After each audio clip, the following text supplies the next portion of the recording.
رحیم د غزل نه مخکې شعرونه دي چې زما په سترګو کې ډېره ستا د قامت خدوخال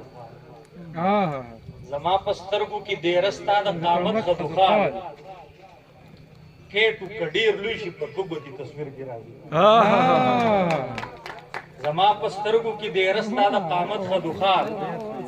کېټو که ډېر لوی شي په دوه ګوتې تصویر کې راځي واه د پښتانه وطن حصې د یو وجود حصې دي درس په کونړ کې شي پیریان په ما په دیر کې راځي واه د پښتانه وطن حصې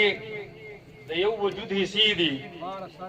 درس په کونړ کې شي پیریان په ما په دیر کې راځي جمال پرست یم خو مین په ازادۍ یم ډېر جمال پرست یم خو مین په ازادۍ یم ډېر زما په نیت باندې بنګړي هم په زنځیر کې راځي او زه د انسان زړه ته د ډېر وخت نه په فکر کې وم زه د انسان زړه ته د ډېر وخت نه په فکر کې وم خش و ثابت شو داسې زړونه په خنځیر کې راځي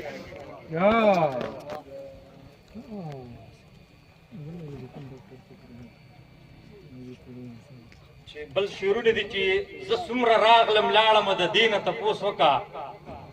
یا چېرته دي د کور د دروازې نه تپوس وکړه چې ستا د تاریخ او ستا د ژبې په کیسه دي د کور د ماشومانو د بستې نه تپوس وکړه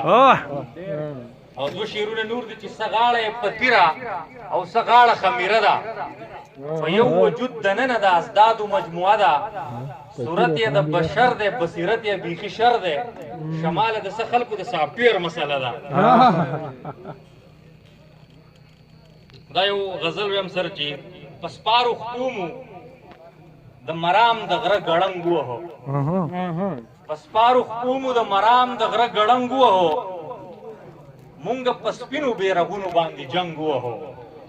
په سپارو خپومو د مرام د غره ګړنګ ووهو مونږ په سپینو بیرغونو باندې جنګ ووهو د پښتونوالي پت پالل د خولې خبرې نه وې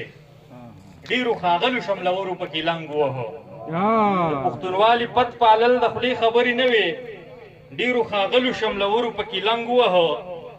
بې حسي دومره چې د زړونو نه یې کاڼي جوړ شو بې حسي دومره چې د زړونو نه یې کاڼي جوړ شو عقل یې دومره چې لورۍ کې یې سورنګ ووهو